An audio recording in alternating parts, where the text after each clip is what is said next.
BRS అధిష్టానం ఏదో అనుకుంటే గ్రౌండ్ రియాలిటీలో ఏదేదో జరుగుతోందా?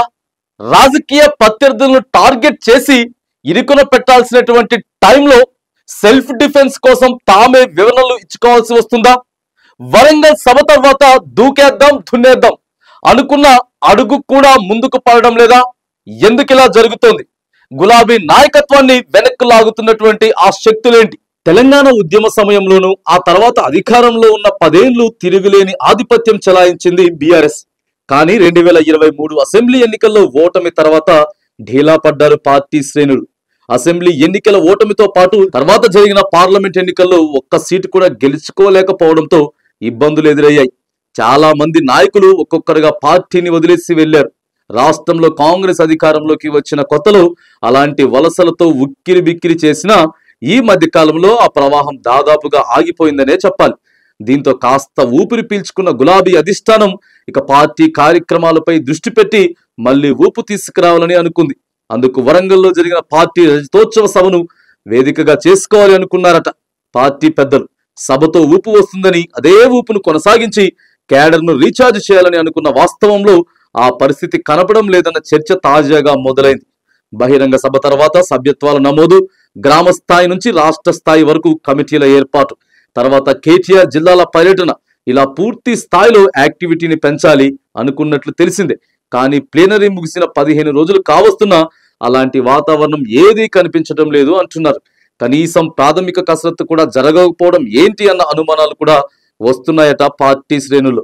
అందుకు కొత్తగా చుట్టుముడుతున్న సమస్యలే కారణం అంటున్నారు. పార్టీ కార్యక్రమాలపై దృష్టి పెట్టాలి అనుకునే లోపే బీఆర్ఎస్ కు సోషల్ మీడియా రూపంలో సమస్యలు చుట్టుముడుతున్నాయట. ఆ పోస్టింగ్స్ కు సమాధానం చెప్పుకోవడంతోనే సరిపోతుందని అంటున్నారు. తనను కావాలని టార్గెట్ చేస్తున్నారని, 6 నెలలు జైల్లో ఉండటానికి కారకులు ఎవరో తెలుసునని, వాళ్ళు సొంత పార్టీ వాళ్ళు కావచ్చు, బయట వాళ్ళు కావచ్చు అంటూ సంచలన ప్రకటన చేశారు ఎమ్మెల్సీ కవిత. ఆ విషయంలో కొన్నాళ్లు పార్టీ పరమైన చర్చ హడావిడిగా నడిచాయి. ఆ తర్వాత మరొక senior leader Harish Rao episode తెర మీదకు వచ్చింది. హరీష్ రావు పార్టీ పెట్టబోతున్నారని కొందరు, లేదా కాంగ్రెస్ లో బీజేపీలో చేరతారని మరికొందరు సోషల్ మీడియాలో చర్చ పెట్టే ఎవరికి తోచిన రాతలు వాళ్ళు రాసేసుకున్నారు. ఆ వ్యవహారం మరీ శృతి మించేసరికి చివరికి హరీష్ రావే రంగంలోకి దిగి తాను కేసీఆర్ కి నమ్మిన బంటునని, ఆయన మాట జవదాటబోనని వివరణ ఇచ్చుకోవాల్సి వచ్చింది. ఇలా వరుస పెట్టి వస్తున్న వివాదాలు, వాటికి సంబంధించిన వివరణలు, చర్చలతోనే సమయం సరిపోతుంది తప్ప పార్టీ కార్యక్రమాల మీద దృష్టి పెట్టి అవకాశం గులాబీ పెద్దలకు రావడం లేదు అన్న చర్చ కూడా జరుగుతోంది.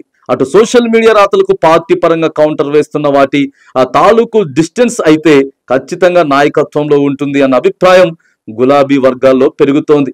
పార్టీ కీలక నాయకులే తమ గురించి తాము చెప్పుకోవాల్సిన రావడం ఒకవైపు, బీజేపీ కాంగ్రెస్ లో విలీనం అవుతుంది అన్న ప్రచారం మరోవైపు కలగలిసి ఎక్కడా లేని గందరగోళాన్ని సృష్టిస్తున్నాయని, ఆ దెబ్బకు క్యాడర్ కూడా అయోమయాల్లో పడుతుందని చెప్పుకుంటున్నారు. ఈ పరిస్థితుల్లో రజతోత్సవ బహిరంగ సభ సవరణ తర్వాత కూల్ గా రీఛార్జ్ మూడ్ ఆన్ అవుతుందని అనుకున్న ఆ ఒక్కటి జరగడం లేదు అంటున్నారు. వచ్చే అసెంబ్లీ ఎన్నికల్లో ఎలాగైనా అధికారంలోకి వస్తామని చెప్తున్నా అధినాయకత్వం గేమ్ ప్లాన్ మార్చి స్పీడ్ అయితే తప్ప ఉపయోగం ఉండబోదని ఆ దిశగా అడుగులు వేయాలన్న చర్చ జరుగుతుంది పార్టీ వర్గాల్లో.